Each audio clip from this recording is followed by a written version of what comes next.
Folks, welcome back to the iHealth channel, iHealth Radio, with your host, Hurricane H. New day, new show. The topic we all need, a topic that it's almost like a need for everyone out there. I don't think there's an exception. It's a topic of mental health and better being, so on and so forth, with a guest who is going to take us on a different ride today, folks. This is not something you have been used to, and I'll tell you in a second why. I have with me Zulma Beatriz Williams. Now, she's a certified master art provider. She is a therapist, but she has a signature. And guess what?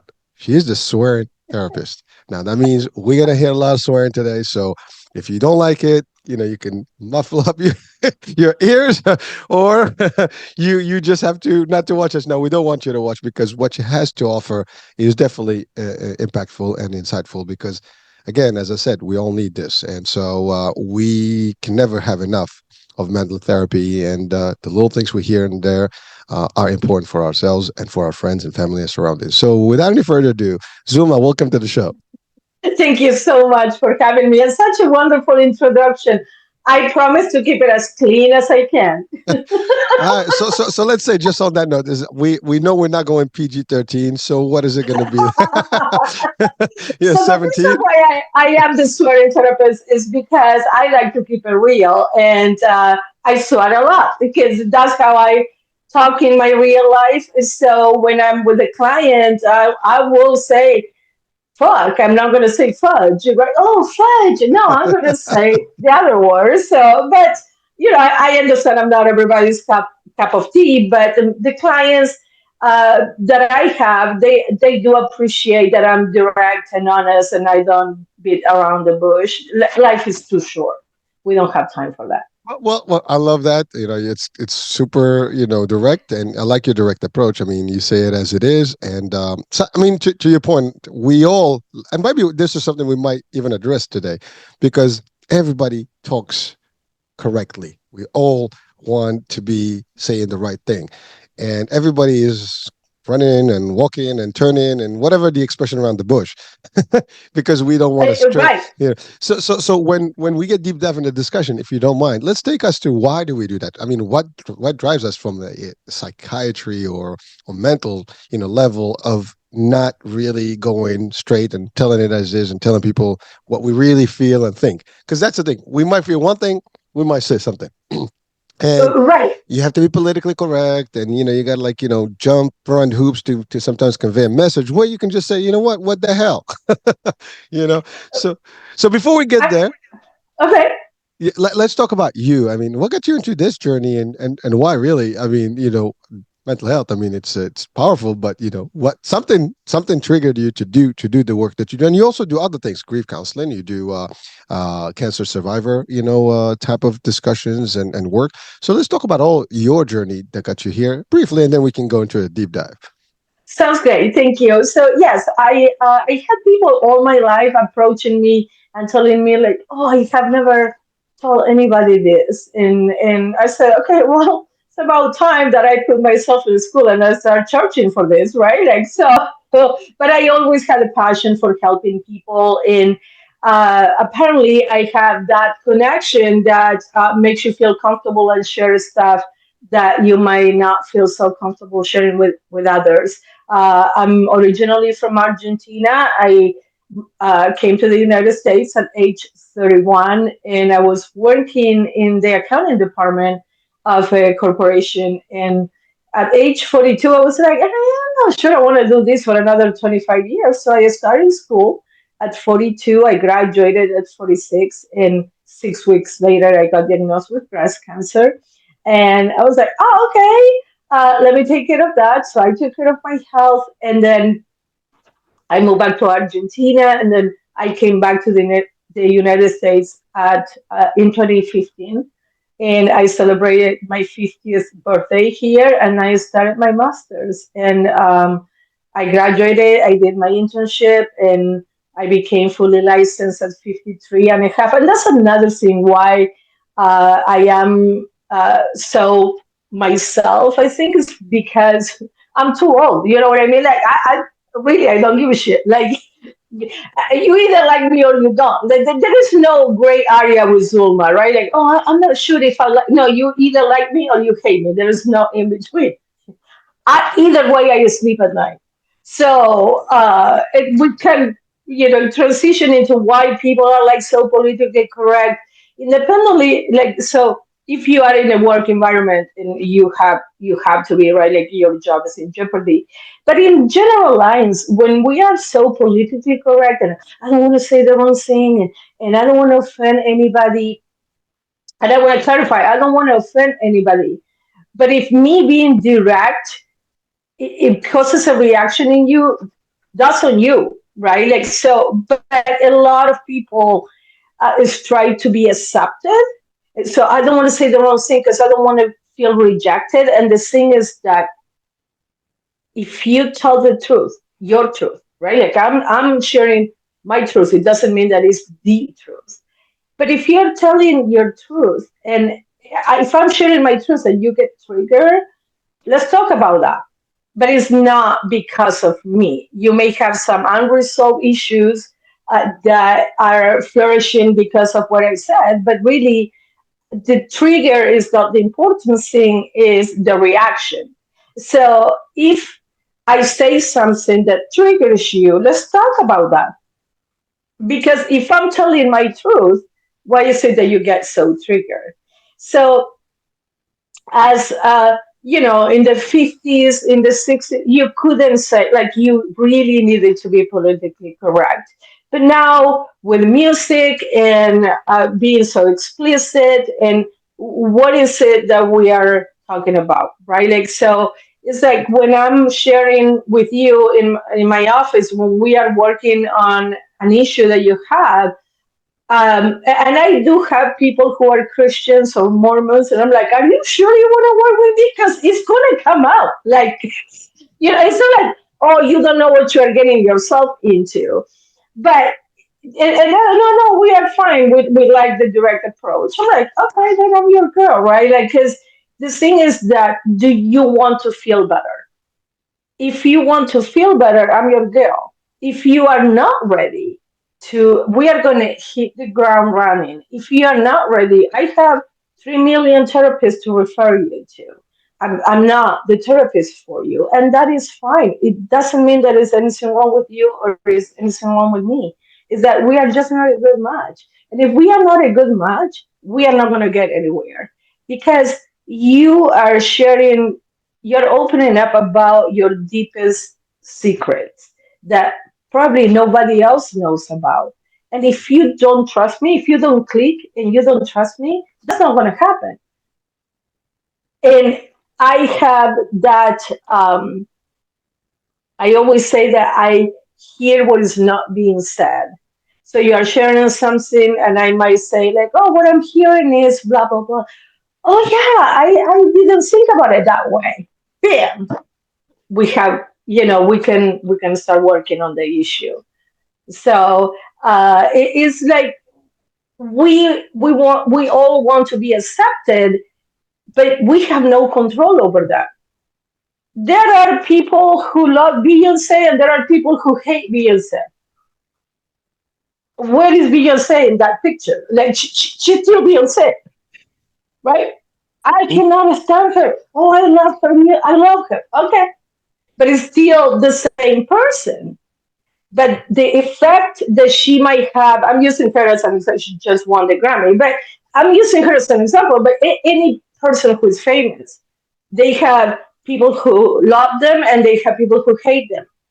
And yet it's the same person, right? And so I have no control over if you like me or not. So I love the black and purple on you. And another person can be like, you're wearing black and purple. What's wrong with you?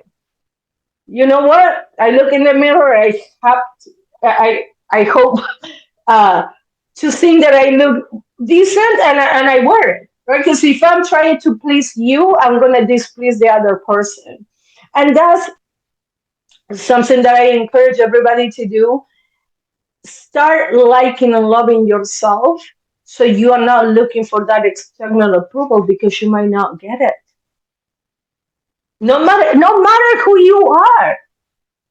The Dalai Lama had people who didn't like him, right? Mother Teresa, sir, what are you talking about? Right? Like, so it's like, if you like yourself, if you're confident, not arrogant, right? Go, I know everything. No. If you're confident in yourself, it's going to give you the freedom to share who you are with other people, and then the right people are going to be attracted to you, and you're going to have your tribe. If I am like, oh, and you like me because of that, then I'm going to be so afraid to show who I am, because it's nothing like that. So I'm going to get afraid to show who I am, because then I might lose you. And that's why being authentic is so important. Because if I'm attracted to a fantasy, and then you start showing your true colors, I'm going to lose you. You're going to lose me anyway. Right. So it's kind of like, let's get it from the beginning. This is what you get. And again, like, you can like me or not, I still sleep at night. Oh, you are so great. You're a great therapist. I still sleep at night, right? Because your impression of me, like, I'm trying not to go with either way. I'm the worst person or I'm the best person. I'm a normal person, just like everybody else. Normal, well, I'm using that loosely. Just like everybody else, I'm just trying to figure it out too, So it's like, we either click or we don't. And either way, it's okay, because I'm not going to click with everybody. Well, there's a lot of there. I mean, I want to start breaking it down and unpacking all that because I mean, there's so much great stuff you just said here, and I'm surprised we haven't really got any curse yet or swear. so, It's so not like I can keep it yeah, you keeping it real, right? I love it. I love it. Well, listen, I mean, you're doing great. I guess you're under control. clean. So, It's sleep it, like, it's going to happen. Don't good. worry, it's going to All happen. right, all right. We want to taste some of that flavor, right? So Right. we're like, really, her? Can you ask him for this? Well, I mean, it's her signature, so we got to take that. But here's the thing, and again, keeping it real, you know, people, you don't, no matter where you are. I mean, even our kids today, they hear this stuff all over the place. I mean, whether it's on TV and stuff, whether we try to shelter them or not, it's a fact. So the sooner you get adjusted to the reality of things, the sooner we get, really real, right? But I mean, so there's a few questions I have about that. But before we go there, you mentioned something, a couple of things actually that are very powerful to our listeners because, and this has nothing to do with the work that you do, but really your journey, because there's something that I always like to highlight when I hear it. Uh, it's amazing how you started, in your career, you kind of migrated and all the stuff, and you did all this work, and you had a path, but it didn't fulfill you, and you decided to make a change, midlife. I mean, really, I mean, and the reason I want to highlight this point is because the topic of never give up on your dreams, the topic of, it's never too late. You can always restart your life. That's a big one for everyone that's out there because we all, and by the way, it has to do with our mental state. Sometimes we get so overwhelmed because we are stuck, right? And you just literally described how not to be stuck. Your life sucks. Something is not working. You're not sure what it is. Maybe it's time to reset. And you did that. And not only you did that, you found yourself in a better place and you found a passion of yours. And you did that at an age that most people's like, oh, it's too late for me. It's not too late. It's never too late. And I wanted to just highlight that because that's a big one. And a lot of us, sometimes, even at a younger age, we kind of like, oh, I have to do this, I got to do this, and we want to plan our life. And believe in folks, as you age, you will find when you look back, like a lot of things you planned didn't pan out, and a lot of things you didn't plan, they're doing better for you, and you never know because that's the thing, we can plan all we want. Our lives are going to throw in some curveballs, some things at us, and we're going to have to either crash and then wake up again, or we'd have to follow things and move around it. But you did that. So again, for our audiences out there, doesn't matter what your dreams are, what you're doing. If it's not fulfilling or you get stuck, you have a shot every day to reset and just start again and find something else. Yes, it may not be easy. I mean, look, I mean, you had to go to a full program. I mean, you had to go back to school and you had to get your master's degree and stuff. And I mean, it is a distant time. I mean, it's a lot of time that you put in. I'm sure there's money, there's education there, there's all stuff that you had to put and sacrifices, but it did something for you that not only now you help yourself, but you help others. Now, the other piece I want to add to that, you got diagnosed with something that most people would not even want to pronounce or or talk about, right? I mean, the C word, cancer, is a big thing and everybody's afraid of that word, and sadly it is deadly, and it can be very I mean, harmful to mind and body, and everything, right? And even spirit. Some people lose it, right? So it is a powerful piece that you said, that and I love the way you kind of browsed through that one. Like, it was quick, like, so I was there. That was funny, like how you did it. Like, it was like maybe less than 30 seconds, emphasis on them. But I'm sure that there's a big part of life that you had to go through. I mean, that is not an easy for anyone out there, and you do some of the work with people, and especially experience yourself. You know how it is, and how to kind of handle, because the first thing that people hear about it, they get shocked. Oh my God, I'm dead, I'm done, so on and so forth. All the worst stuff is going to come up in your mind, and my kids, my life, my dreams, all the stuff is doing that.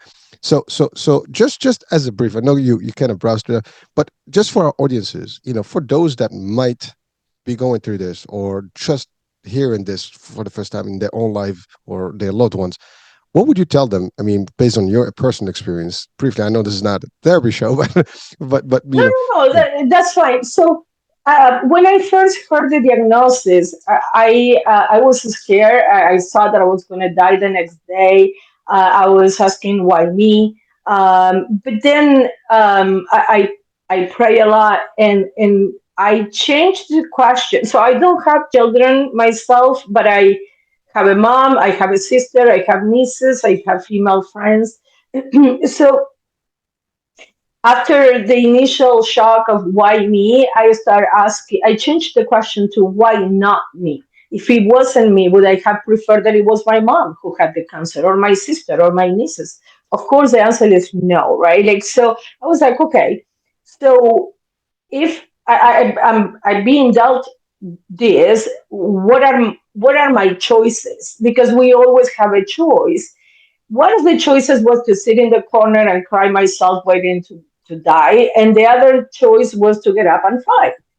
Well, spoiler alert, here I am, right? Like, I won. I'm still winning the fight, but I've been 12 years cancer free. And how I done that was one day at a time, one treatment at a time, one visit to the doctor at a time, right? Like, so when we start kind of like trying to look at the bigger picture, we move away from that victim mentality of why me, and move it into why not me. That absolutely, that changed everything for me, because would I have wanted that my mom had the cancer instead of me? How fucking selfish that is.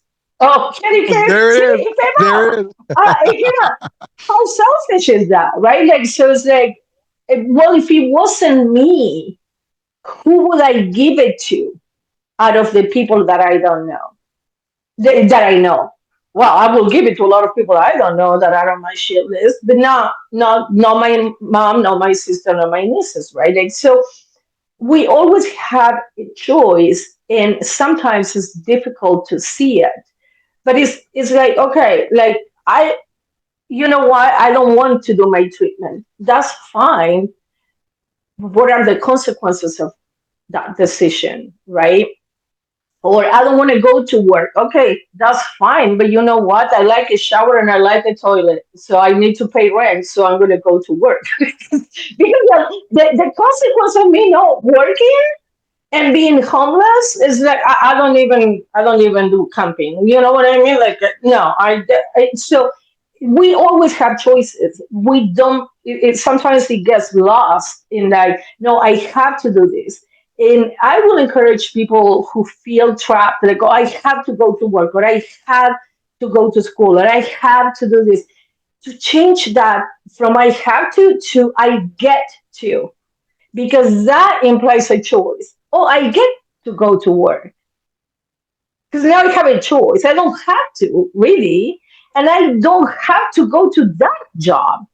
Start looking for another one, and then you're pissing out of that job that you hate, right? So it doesn't have, you need income, then you can find a different way of creating that income, but you get to do that. I have to exercise. You get to exercise. There are a lot of people in a wheelchair that will kill to exercise, right? And I remind myself of that every day because I hate exercising.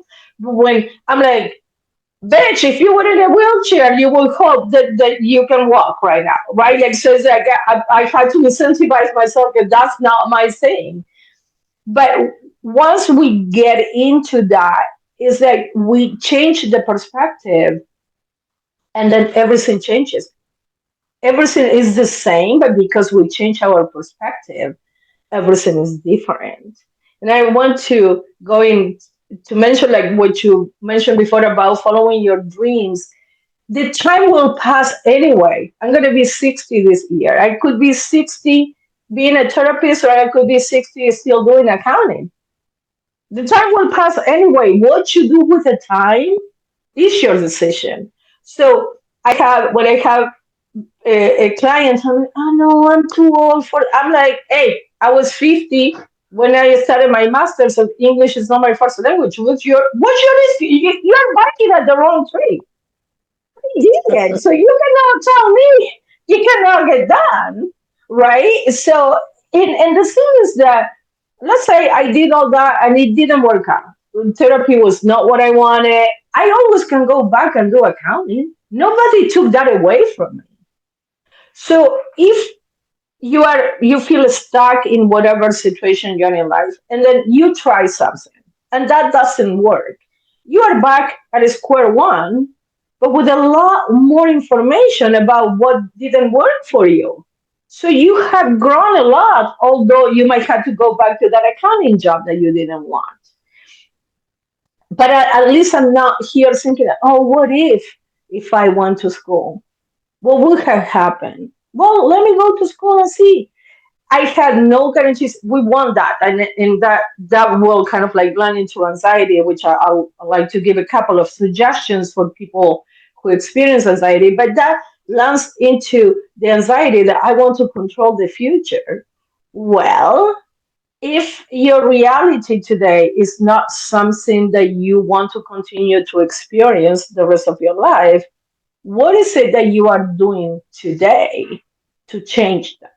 Right? Like I build this future, that this present time that I have now, I started building it in 2007 when I took my first English 101 class, right? My first 3 credits in school. Because I couldn't see this that I'm experiencing right now. But if I didn't do that, yeah, I will continue to do accounting. There's nothing wrong with it, but it wasn't fulfilling me anymore. So it's like, oh, okay, well, let me try it. And if it doesn't work, at least I know that I tried, right? Like, so it's never too late to fulfill your dreams, to really, well, I'm not motivated. Let me tell you something about motivation that, to me personally, motivation is overrated. You have done shit all your life you were unmotivated to do. Especially if you have kids. You didn't tell the baby, like, I'm not motivated to change your diaper. Sorry, come back later. You got up and you did it, right? You were not motivated to go to work. You put your ass in the office. So motivation, really, that you have to become Nike and just do it. Motivation is an excuse that, oh, I'm not. I really like. I don't know if I'm that invested in doing what I say that I want to do. Okay, tell me that, but don't tell me you're not motivated, because it's like look back at your own life. I don't even need to know your life to know that you have done stuff that you were not motivated to do, and yet it got done. So it's like just tell me like, well, um, I really like I don't know how to do it, or I don't. Okay, I can work with that. And that's my direct approach in action, because it's like I'm not going. I will help you realize that you are bullshitting yourself. You're not bullshitting me. I did it. Like, I'm not telling you that, like you are telling yourself that you cannot do it. And I'm arguing that with the facts in my own life. So I got diagnosed with cancer right before I was getting ready to do my master's. Nobody would have blamed me if I went back to accounting and said, no, I'm not, I'm giving up my dream. Cancer, if anything, cancer came to show me how bad I wanted to be a therapist. Because now I took care of my health for 3 years at that time. And then I started my master's. So it's like, oh, do you really want this? Show me that you really want this. And clearly I really, really want it, right? Like, so that's why I got it done. But I use these examples of my own life in my office because and it's on my website. Like, I'm not hiding that I had cancer because I think that it might be inspiring to people to know that you still can do stuff. And so I got delay on my goal of being a independently licensed therapist at 50. Is instead I started my master's at 50. But I'm already fucking old. Who cares? Right? It's not like, oh, I'm 25 and I want to be done by 30. I'm 50. Like, what difference does it make? Right? So, but what I brought to this profession was a lot of life experience that my colleagues who were 25 when I was 50, right? So I was a grandma or the mom of the class. So they kept me young by teaching me about Instagram and social media. And I kept them grounded, teaching them about real life stories, right? Like, so it was a perfect compliment. But the thing is that I speak Spanish. Spanish is my first language, but not only I speak Spanish, I know about the culture because I was born in a different country, in a different culture, right? So it's not about just speaking Spanish, it's about knowing that as a woman, you might not have a voice and that what is expected of you, and so on and so forth. So, although we are all different, in South America, all the countries might have different quirks, but the basic culture is the same. We all go through basically the same stuff. So it's like I bring that into my office too. It's not that I just speak the language. I am familiar with the culture because I had a cultural shock when I moved here, and I had a cultural shock when I moved back to Argentina in 2012, right after. Because I was too Americanized when I went back to Argentina in 2012. I was like my friends were like, you need to calm down. You're going to have a heart attack, right? Because I was like, this cannot be right. That was the reason why I moved to the States in So 1996. And so now you all came crashing back. I was like, that's why I moved. But, and then after 3 years, I was like, no, you know what? I'm going back to the States. Like, I really, like, I will go and visit, but I don't think it's my place to live there anymore.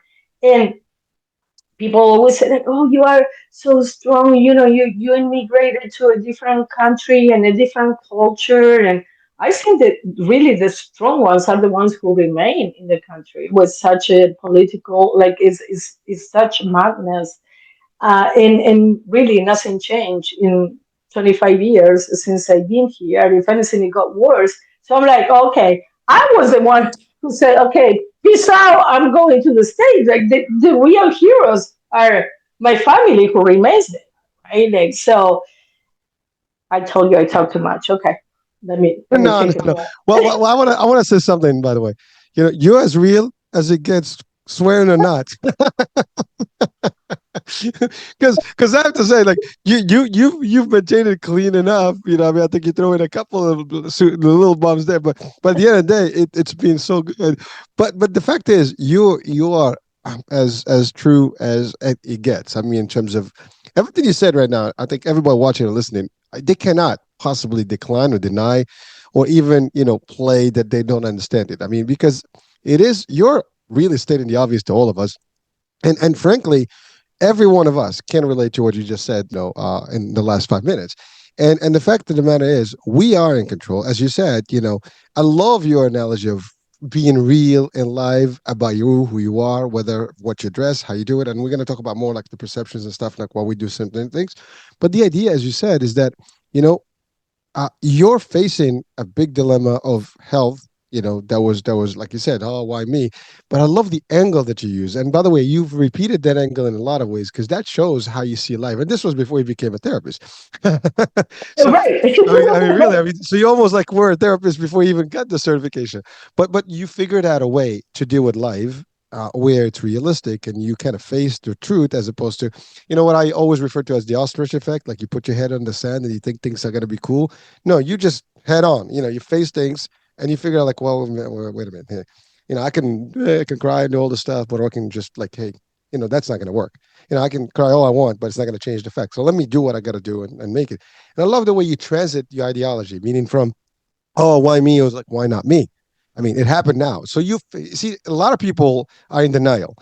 You have never, based on what you just said, I can tell that you're a true person to yourself. You don't care. You face it for what it is. Whatever is happening. And that's really, it takes a lot for people to actually, a lot of people sometimes they look at you weird when you actually have that attitude, because they're like, really? I mean, that, like, no matter what, you're talking about it like it's okay. You master it, you own it. People don't want to own these things because they want to. I mean, seriously, in fact, right? I mean, people try to run away from facing the reality of things. Whatever it is, I mean, this is as bad as it gets. When you're talking about like a diagnostic, level that can be deadly, fatal, as an outcome, which there is a high rate of that. That can just destroy anyone. The concept that you talked about the business, like, it wasn't fulfilling me as an accountant. So let me do something. And even though you were given this big hurdle and 3 years of waiting and uncertainties, because I mean, as you go through the treatments and stuff, you never know, right? All that was on pause. But that's the other thing, like, it's paused. It's not the end. It's not like it's overthrown. You just kind of put it on the side until you figure out. And by the way, this concept of pausing things in life, I think we all should have that as a habit. No matter what it is, if you think about it, maybe it's not achievable at this point. Just put it here on this shelf and let's see when we can get back to it. It's like, when you have meetings and you have those parking, sign, like your parking lot, signs where you put stuff for later. Well, it's the same thing here, right? Absolutely. It's live, as real as it gets. So there's projects that you can move on immediately. There's projects that maybe it's a year time, 2 years, 3 years before you can get to, and that's okay too. Just don't forget about them. Park them and stay in touch with them until you're ready for them. And by the way, times and circumstances can change eventually where it becomes favorable at that time. And then that idea comes up. And by the way, I use this, believe it or not, I use this concept and I can give them. And some people that follow my shows, they probably heard these things. Some of my projects in life, I put, on hold, and I brought back, and I have some that are on the parking lot right now for the right timing, and so on and so forth. But life goes on. And, I love what you said about, how you kind of, it's really your mind. I mean, that's the most Hmm. powerful thing. And by the way, all our minds are powerful. The problem is, how do we use them? In your case, and how you present it right now, is just the mindset shift. Like, at all times, you're switching. You're trying to almost, you're logical, with your approach to things, as opposed to emotional to things. I think that's the biggest problem. Right. So my motto is, I had cancer. Cancer didn't have me. That And you itself can will use help that people. and you can use that for any challenge that you are facing right now. It doesn't have to be cancer.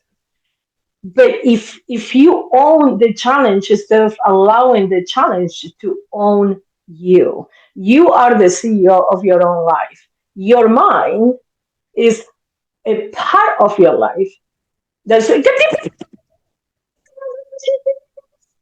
but you are the CEO who's directing the meeting. Why are you paying attention to that naysayer when you have 100% record of being successful at overcoming your challenges? You know how I know? Because you're here. So whatever shit you've been through could not take you out. I don't need to know what those traumas were. You're human, so you've been through a lot of stuff. And yet, that couldn't stop you. Here you are. So look at your own life. You don't even have to like, oh, I'm sugarcoating it for you. Look at your own shit. What you've been through, and that couldn't take you out. So if that saying couldn't take you out, why is it that the challenge you are facing right now will? Hell no. And when you were going through that stuff, at that time, you didn't know how you were going to make it, but you just kept pushing through one day at a time. And that's how you did it. When you're like, I don't even know how I'm going to figure this out. But you didn't give up on yourself. Well, I had children, I had this, I had that, for whatever reason, but you didn't give up. Again, how do I know that you're here? So look at your own track record. Don't even believe me what I'm saying. Look at your own life and all the challenges that you have overcome. So you can steal my motto. Like if cancer, I didn't have I didn't have cancer. Cancer didn't have me. I had cancer, right? Like it's like no, you don't allow the challenge to own you. You own the challenge. I got Oh, circle into my own motto, but you know what no, I no. mean. Like you take that challenge face on because yeah, you can put your head in the sand, but when you eventually you had to breathe, and then it's all gonna come falling on you. You, you So know, listen, it's amazing. By the way, it's perfect what you. I mean, it's actually the reality, and anyone watching or listening can't relate because you're right. Whatever you are today in your life, if you look back, you're gonna see that you've had a lot of challenges that you overcome over time. Somehow you did it, and I love that you kept saying, one day at a time. It's really, I mean, that's a powerful thing, a tool to use for all of us. One day at a time, one step at a time, one little thing at a time. Nothing big is built overnight. I mean, humans, they come in the womb, in small little pieces, and then they grow, right? And then we out, then we crawl, and so on and so forth. The buildings, the skyscrapers start with a hole in the wall and the ground before they actually become what they are. Everything, I mean, every major step of success in life or story that we hear about, it's someone that started with a small thing.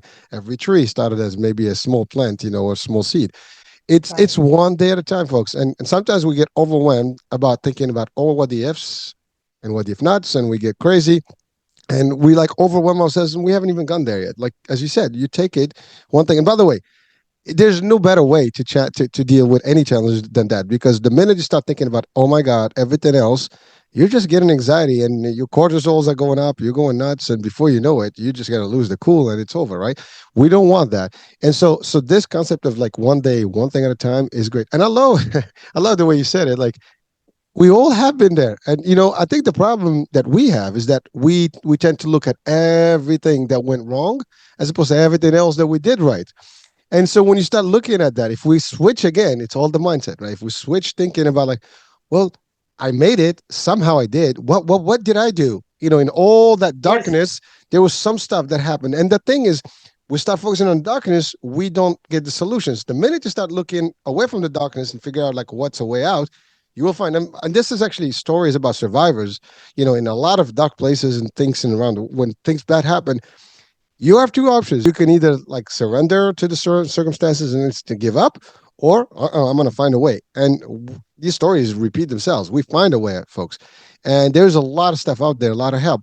Now, what you said about like, you had this thing, you controlled it, it didn't control you. And yes, I mean, you had to deal with it. Certainly, you had to make sacrifices and changes. But at the end of the day, what was the other outcome? What was the other option? Is to just to sit there and wait for something to happen.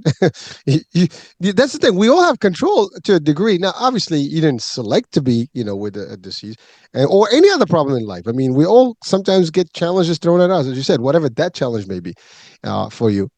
But it's just how we tackle things. I mean, and we do have to operate. I love what you said. Time is also gonna go no matter what. So we have no idea how long we have. So you just keep going and doing, and as long as you're breathing stuff, like the concept you said about exercising, right? Yeah, it's a pain in the ass. Everyone knows if you go to gym, you got to get up, you got to go, you got to sweat, you got to pain. Oh my God. But the outcomes of that, or the benefits of that are so high. And many, as you said, I love what you said. There are people that cannot even do it, even if they want to. You could have millions and still not be able to do certain things, because Right. you just can't. Physically, you're done. So enjoy what you have, make it work no matter what. And age is a number, as we always say. It doesn't matter. It's this time. Today is a good day to restart life. Now, is it going to be challenging? Is it going to be difficult? Potentially. I mean, like everything else, but you don't know. That's what you want. Make it work. And this actually leads us to that other discussion about, correct, politically correct. Again, we're talking about you being as real as it gets. I mean, it is, you said it best. I mean, we are so caught up in what the perception of everyone is going to look like. And you're right, everybody.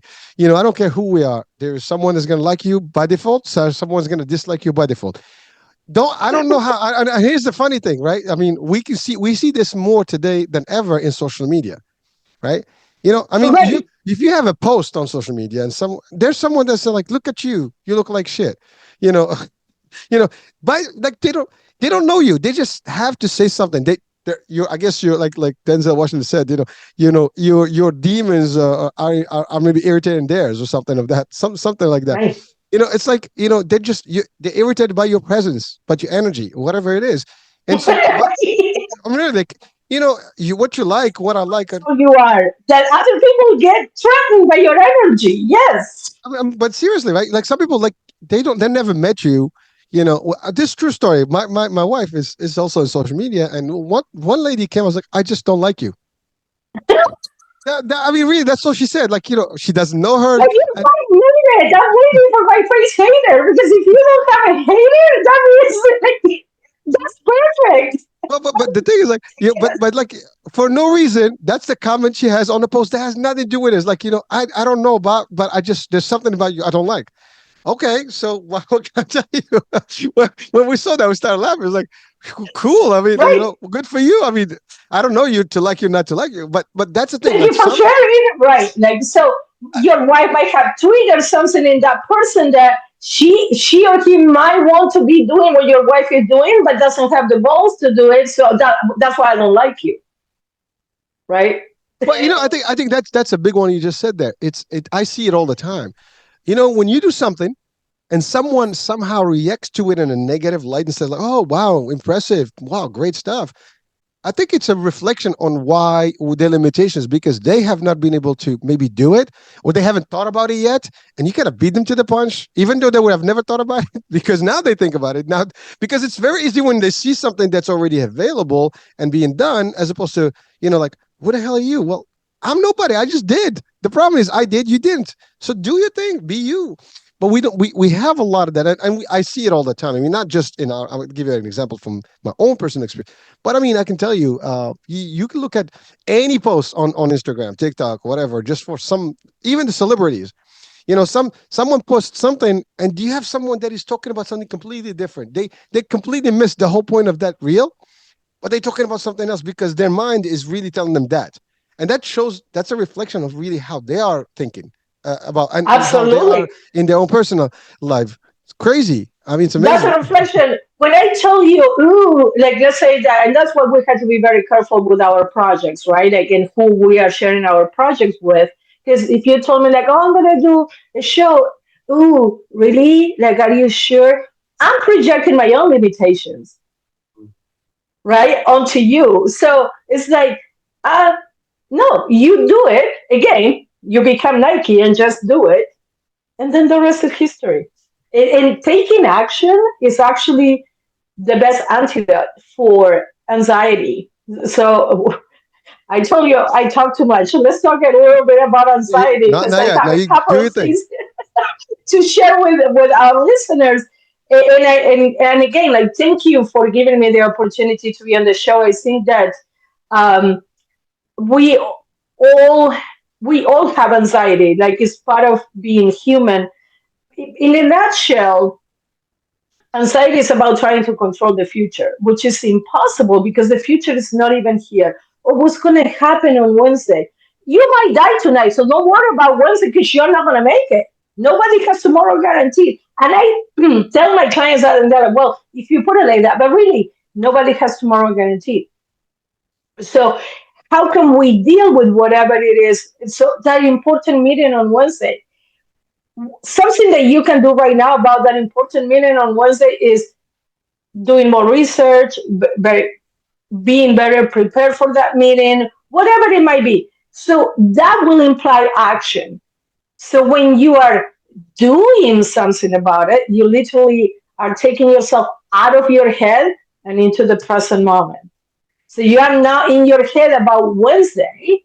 You are back into the present moment, like doing research about that meeting, which is going to help you not only today, but it's going to help you on Wednesday because on Wednesday you're going to be better prepared for that meeting. So what can we do when we are experiencing the anxiety? Our brain becomes a 2 year old throwing a temper tantrum 24/7 about things that the brain is trying to control that we have no control over. But so all the stuff, all the shit that is happening, we have no control. But what we have control over is how we respond to that stuff. That we're 100% in control of that. So how can we deal with what that meeting on Wednesday? One day at a time. And if one day is too long, 1 hour at a time. And if 1 hour is too long, 15 minutes at a time. Can you do this for another 15 minutes? Well, yeah. Okay. 4 of those make 1 hour. 24 of those make one day. 30 of those make a month, right? And so on and so forth. How did I achieve 12 years of being cancer free? One fucking treatment at a time. And the trick, excuse me, the trick is that the pill that I was taking for my breast cancer to prevent it from coming back could have given me cervical cancer. Like, you are protecting me from one, but you can potentially give me another one, right? Like, so it's kind of like if I wanted to do 12 years, like that would have like kicking me in the ass. But I just did the treatment today and I took the pill today and I just keep pushing through today. And tomorrow I rinse and repeat. So when we break it down into little, uh, if I, whatever it is that you are going through, you're like, oh my God, I cannot deal with this. If I ask you, can you push through whatever shit it is for 15 minutes? Most likely you're going to say yes. I can do it for 15 minutes. That's all what I'm asking you to do. Just push through for the next 15 minutes and then you rinse and repeat. So that's how you're going to get to 12 years or whatever it might be. So I have a couple of suggestions for when we are feeling anxious about something. In addition to taking action, the other thing is that we can do immediately in the moment is take a deep breath. So you make your stomach like a balloon, you exhale, and as soon as you exhale, you use your senses. So you describe something on the wall. Oh, there is a picture. It has a black frame and it has a white mat and it has whatever it might be. So while I'm describing the picture, I'm fully present. I cannot be in my head about what is creating the anxiety and describing the picture. So I'm sending the message to the brain that I'm the boss, and I know you want to freak out about the thing that you cannot control, but I'm the boss, and we are going to describe the picture, right? So you take control again. Like you come back to the present. You are fully present when you are describing the picture. Touch your clothes and describe what you are touching, right? Put a candy in your mouth and describe how it tastes like. Another thing that we can do is we take the deep breath. I'm moving away from the sun. Hold on. Okay. We take a deep breath and then we start tracing our hand. So we inhale going up, pause, you exhale going down. You trace your fingers, right? And then when you get to the end, you do it in reverse. You inhale, pause, and you exhale when you go down. So you are using two actually of the grounding techniques. You are touching something and you are deep breathing. For a child, so I used to work with children a long time ago. I don't do that anymore because the problem was not the children, the problem were the parents. Okay, like, okay, fix him. Like, no, I'm not a this is not a Toyota and I'm not a mechanic. Okay, like I will give you shit to do during the week because it's what I call homework, right? Like, oh, okay, so here is the homework. Well, I don't have time. What you want me to do with your kid for 50 minutes when you have the kids for 6 days, 23 hours, and 10 minutes? Like, we have to be a team. I'm like, okay, I'll give it to the other therapists who have the patience. With the children, we did a bowl of soup. So you put your hands like a bowl, and it's you smell it. Oh, it's too hot. You blow on it, right? Like so, when the kid is having some temper tantrum or whatever, like you get eye level with the kid, and you do it together. Now you teach the child this when the child is not having a temper tantrum. So then you can do it, but again, you have to do it with a child. You cannot tell the child, do the bowl of soup. Like, no, you get down and you do it with your child, right? Like, so we are encouraging the kid to take a deep breath, and that's how we help them regulate their emotions. The mind is so powerful, and we allow the mind to run free with all the negative and anxiety provoking thoughts all the time. And as you mentioned earlier, yeah, we focus on all the negative shit from the past. And what about how I did it? Right? Like all the how did I let me go back to that particular challenging time and figure it out how was that I came out of that situation? Because you did it, not me.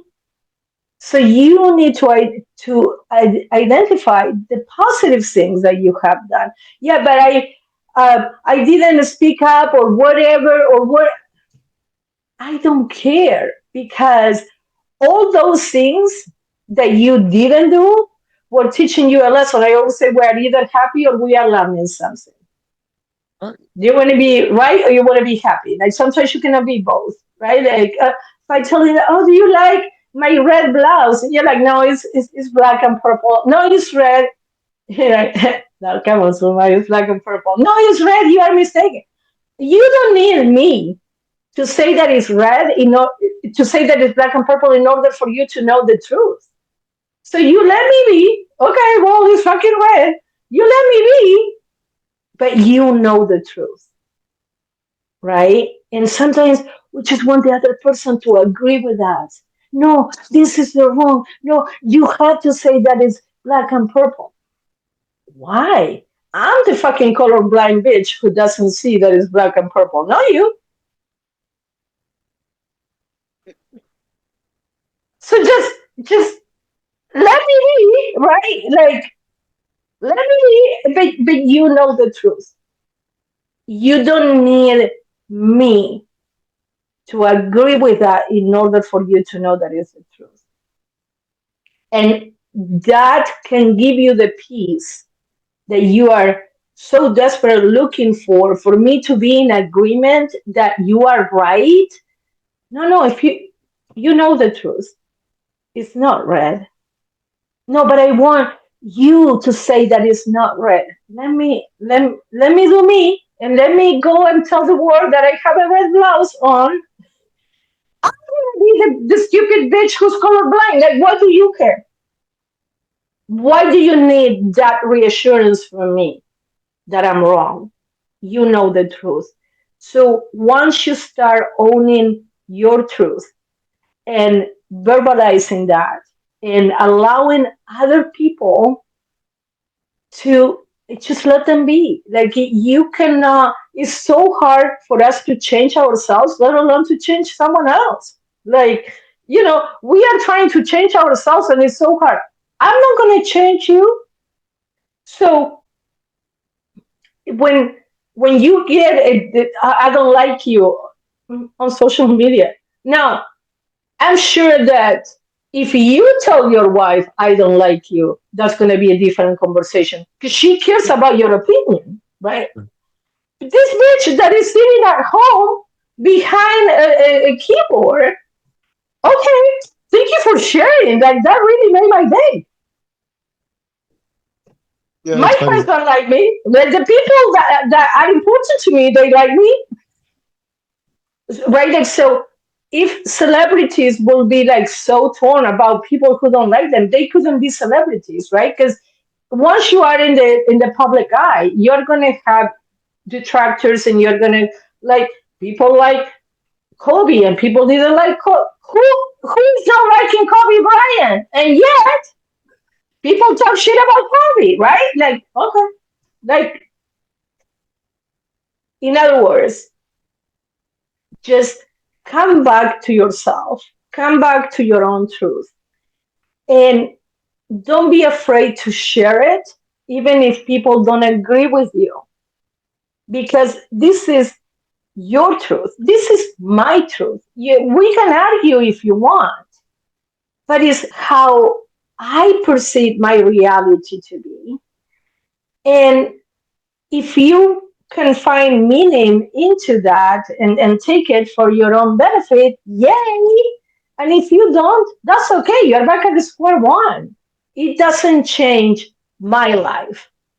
So I do like to be on shows and doing podcasts, because I'm like, I might say something that might inspire you, but I'm not here to motivate you. I'm here to say, fucking be Nike and just do it. Azula, thank you so much. Well, there's a few things. Well, first of all, it sounds like, one of the problems that we have in general is that we seek validation from people. We want people to kind of agree with us at all times, even if we don't care. I mean, we do, it seems like we care, yet we don't care. And nobody cares, I mean, about what you really think. And that's really a fact, right? And so the minute we agree to the idea that, like, I don't need people's validation to be who I am, right? I'm Hurricane H. This is who I am. Like me for what I am, or you don't have to like me. So it's funny because I was laughing when you were talking about, like, the example of when that lady said there was one, because she does fitness and has long hair, and so she is doing this exercise and showing, the whole thing was to show that particular move, and then this one goes into the comment and in live, and she says, "Your hair is driving me nuts," because her hair was bouncing. I'm like, I mean. I mean, like, and I saw monitoring all this stuff on the back. I'm like, hello. I mean, out of all the stuff, that's what I mean. She's missing the whole show or the whole, exercise routine, and she's worried about, like, the hair that's moving. I mean, but that gives you, like, I mean, like, I feel, to be honest with you, I actually feel bad for these people because, they really need help to see certain things. Like the fact that you even not in close to what that purpose of that show, that particular reel is, your stuff, like, that shows that you need somebody to work with you on your own self-esteem and confidence. I think that's all there is. I mean, you see something that you may not have, and you're like, you want it so bad, but then your first reaction is to criticize it. And here's the funny thing, as you said about all the celebrities, is that they're still talking about you. As a matter of fact, there is, I think, that I was talking to some expert, a couple of months back, and they said that, people actually, they want those thumbs downs and the dislikes and stuff. It creates some vibe. I'm like, really, like, see, I'm on the positive side. Like, if it's good, it should always be positive. But somehow it's not the case. If someone's like, "Hey, Hurricane, your voice sucks," okay, listen, I don't like my voice either, so that's okay. I'm not in it for the voice. I'm not in it for, like, a Grammy, right? So that's the thing. Like, you have to. I love also the concept that you said about, like, the moment, because really the only moment that exists is this moment right now. I mean, Right now. and I love what you said. Like, yes, Wednesday's gonna come, and I do this actually as my life, system is that, even my wife, sometimes we have this discussion, like, we got to worry about things, like, I can't worry about, like, 5 months from now. I know there's something that we're gonna put on the calendar for 5 months, But before that 5 months, there's going to be hundreds of things that are going to happen before. So let me. What's the next one that's almost close? And then that's our first focus, and so on and so forth. So when we move from one, I literally even have I use my calendar as events. So let's for example, just let's do the holidays, right? I'm gonna think about Thanksgiving before I think about Christmas. Just an example, right? I'm not worried about Christmas until Thanksgiving is over. Why would I? Oh my God, what are we gonna do for Thanksgiving? The gift. And by the way, I personally don't celebrate, but just to give an example for something that Right. is common, that's what it is. Oh, New Year's Eve. Okay, well, we're not there yet. Summertime is coming. Well, we're still in the snow. I'm not worried about what the summer is going to look like. But people like they. Now, by the way, I am in the business world too, and I get the preparation. Always planning in advance. Planning is one thing. Getting stressed about is another. But when you are planning, you're taking action. You're not in your head. You are And actually doing an action. So planning is fine. It's when you are stuck in your head and you are not doing shit. That's the problem. But like how if you start an idea, right? And you start like the idea is small, and then in your mind it becomes a whole project, and you haven't even put it on paper or you haven't even started.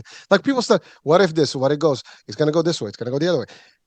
Dude, I mean, just it's an idea. Let's see where it takes you. I mean, you got to start. I mean, this media company started with an idea. When I did like literally, Right. I had an invention. It was just an idea, and I'm like, it took me 2 years to get it patented, right? And it was a lot of work to be done. And I'm not saying about me. I'm just giving an example, folks. In your case, you Right. wanted to have a master's degree. Okay, so you got to start with that English 101. Hello.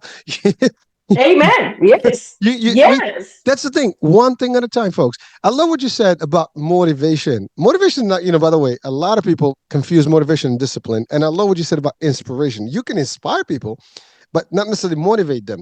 The motivation runs out quick. It's like that flame, right? It goes up, and then it dies out. But consistency, being disciplined on certain things, and action, Right. I think is a matter of fact. I just posted a reel a couple of days ago about like get it done, execution, taking action versus like learn, fail fast and learn faster.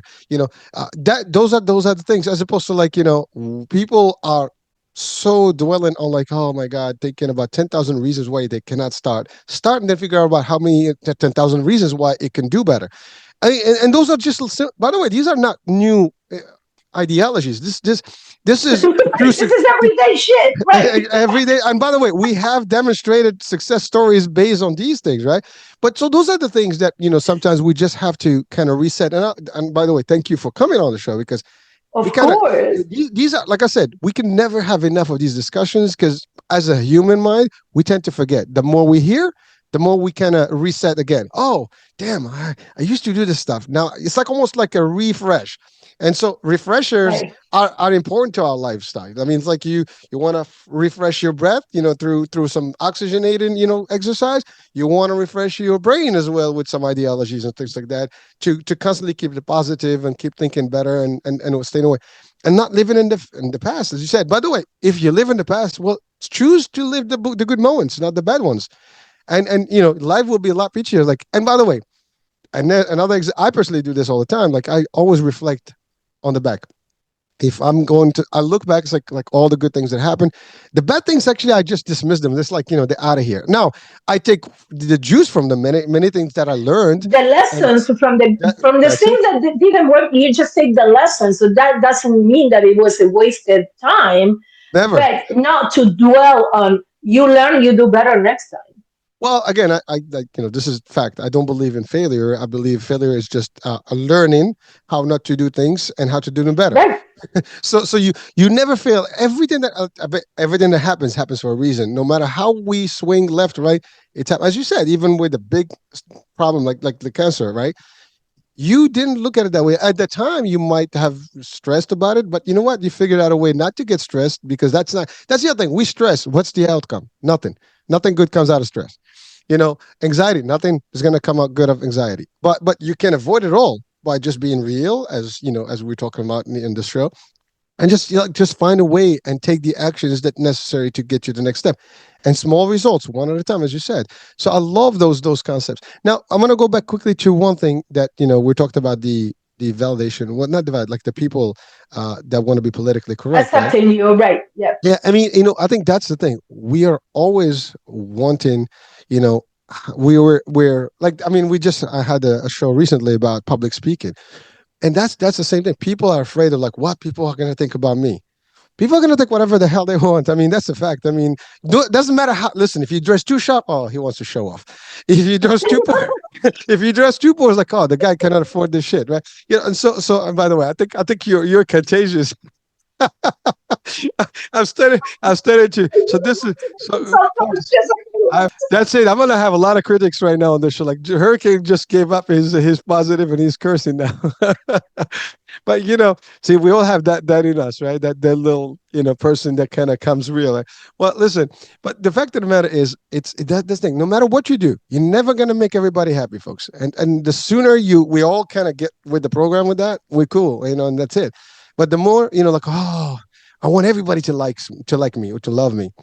No, folks, people are not going to love you. It doesn't matter. You're just not their cup of tea. You don't look like them. You don't feel like them. You don't sound like them. Someone's going to find something to criticize in you no matter what. Your teeth are not looking good. They're not white enough. Your nose is crooked. I mean, I don't know, whatever. Something is going to happen like, oh, what kind of dress code is that? As you said, red, purple. Who cares? Who cares? I mean, it's those are the things. Like, I was watching a show. And like, what are you wearing? Like like the brands, right? One of those Grammys and stuff. I'm like, that's a question they're being asked. I'm like, I'm wearing clothes.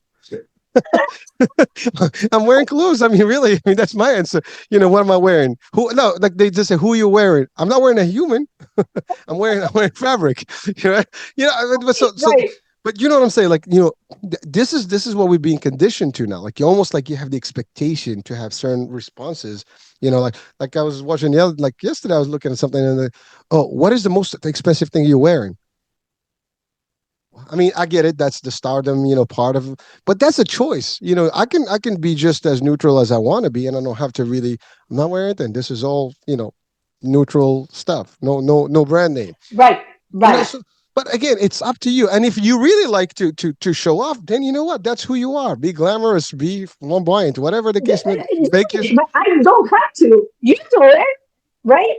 That's So right. no, absolutely. I love it. And the thing is that you okay, so you have 100,000 positive comments and one negative one, and that negative one neutralizes all the positive ones. You're going to be focusing on that. While instead of doing that, if you like yourself, and again, if you're authentic and you are who you are showing who you are, then that's fine that you don't like me. The problem is when I'm presenting myself in a way and then everybody loves me, then I have to keep that image going because I'm afraid that if I show you my true self, you're not gonna like me. That's a lot of fucking work. Who has the energy for that? I don't. I honestly don't. So it's like, listen, like me or don't like me, either way, like if you like me, great. And if you don't like me, then we don't belong in the same tribe. That's fine. Go find your people because I don't have time to be like, like, no, like it's gonna, I can do it. I told you I can do a teen show and I did it. It was the longest 60 minutes of my life, right? Like I was like, oh my God, don't say shit, don't say fuck. Like I was so much in my head because it was a Christian show, and the host told me like right before we went on air, and it was live. I was like, oh my God, what am I doing? That's the thing. Like, But you breathing on that. Yeah.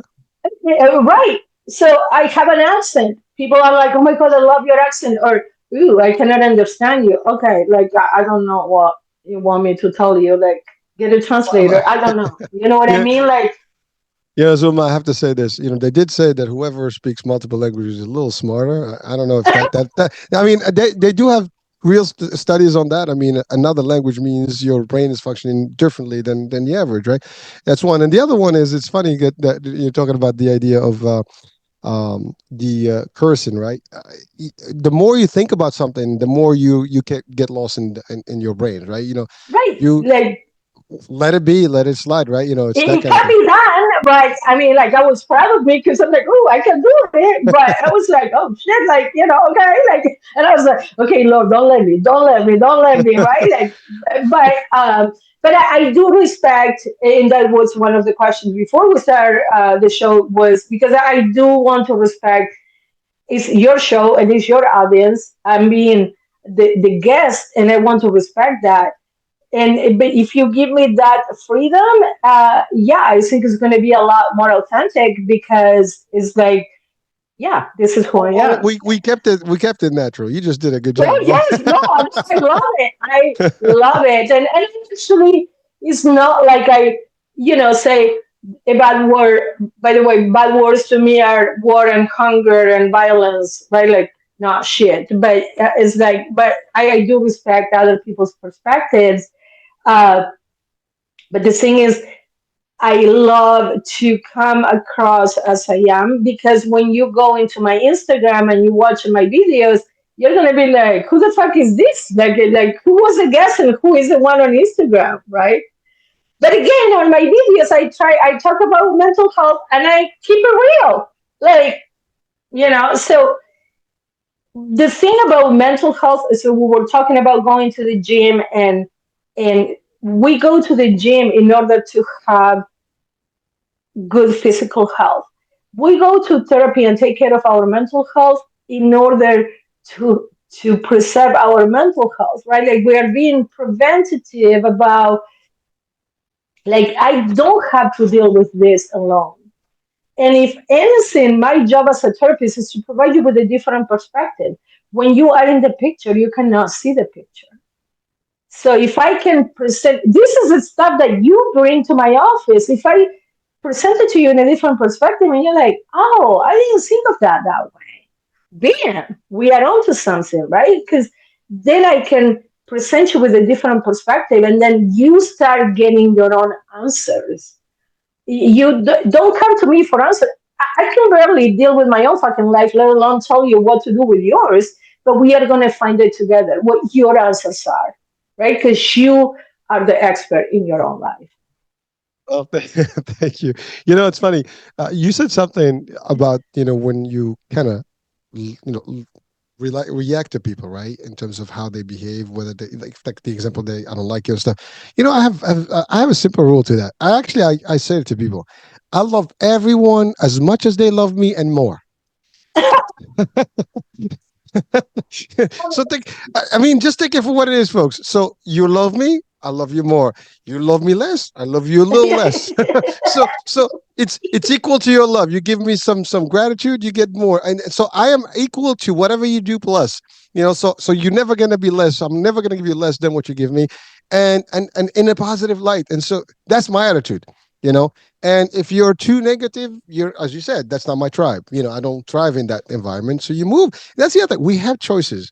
We can choose who we have around our circles. We can remove ourselves from a circle we don't like. Nobody, it's funny because you're the third person in the last couple of weeks we talked about this 50 mark age group, right? And it sounds like and actually my last show we talked about the idea that I guess because we are aware of our mortality, that's what Dr. Heim said.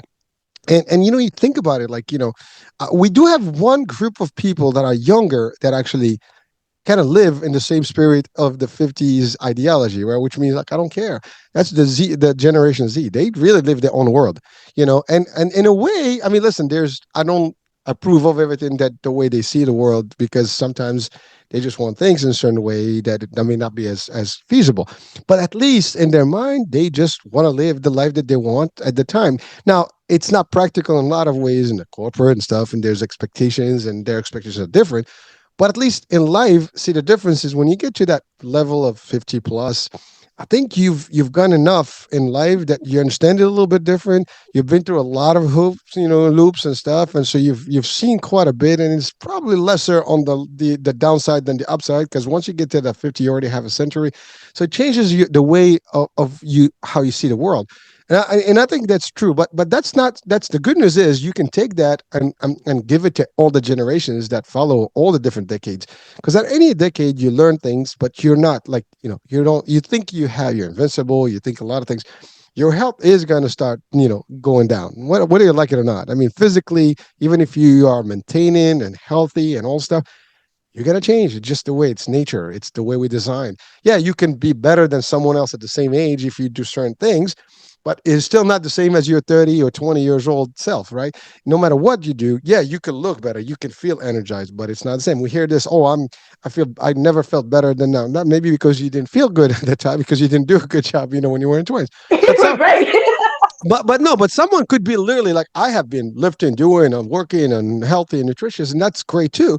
But even if you equally compare, you're gonna find yourself lesser and lesser because listen, you wake up with a different ache, you don't even know what the hell it is.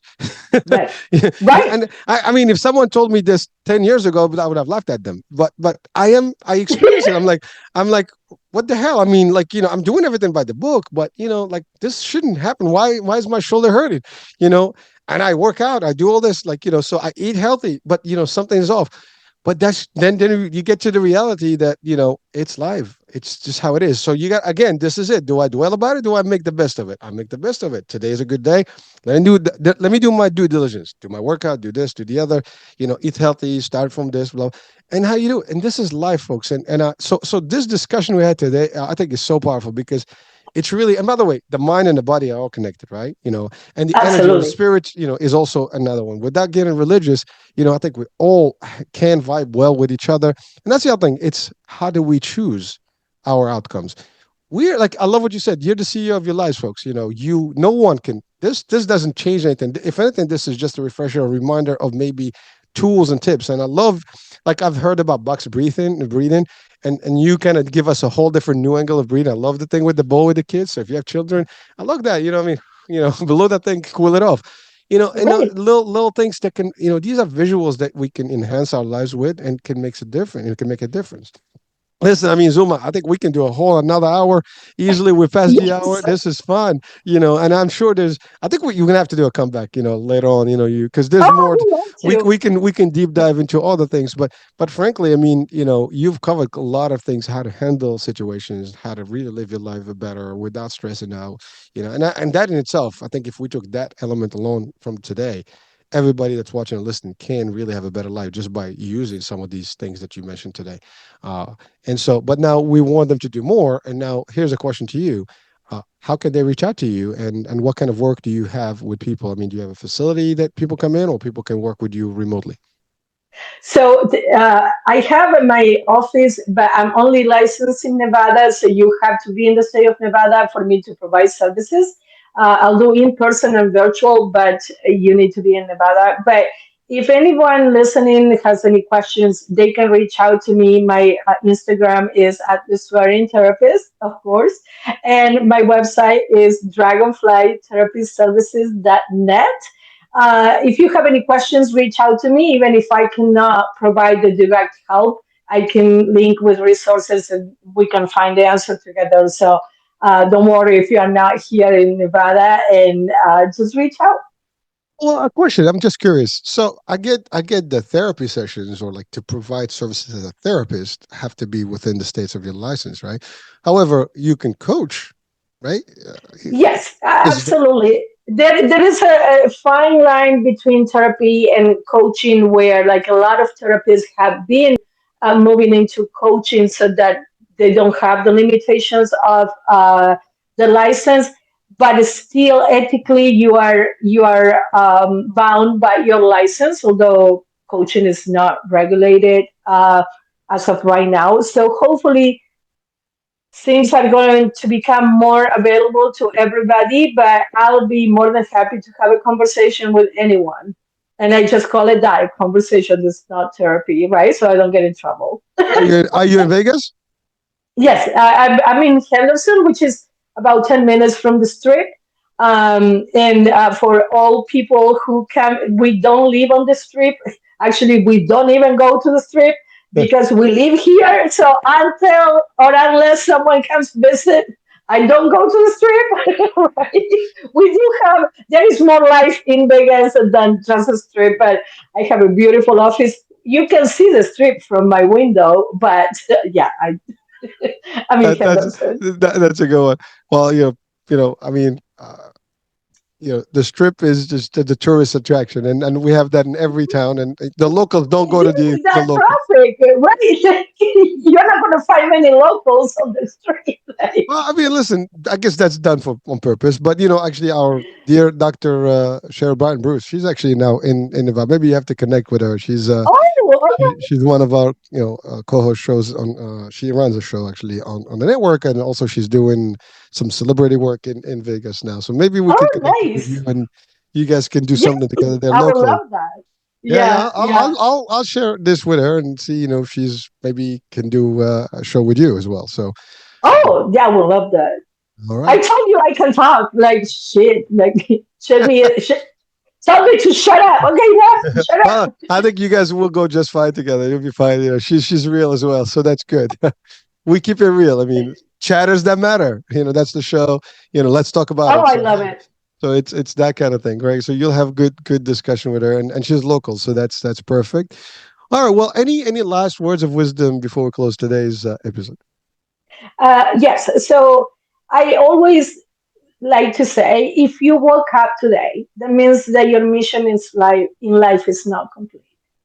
So keep pushing through 15 minutes at a time if necessary.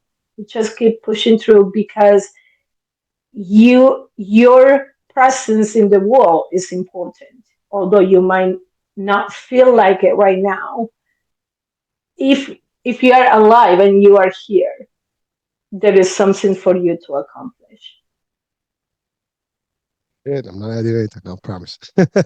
All right. Well, Zuma, thank you so much for being with us today. It's been fun, and I enjoy this discussion. And by the way, you can see my energy goes a little pumped because it's like it just keeps me going. So thank you so much for doing that Thank to you. me. Thank you. And I'm sure you get in the same vibe, folks, if you're watching or listening. So yes, do share the wealth and do connect, on the Instagram. I'll have all that available on the description show, so you can connect directly with Zuma.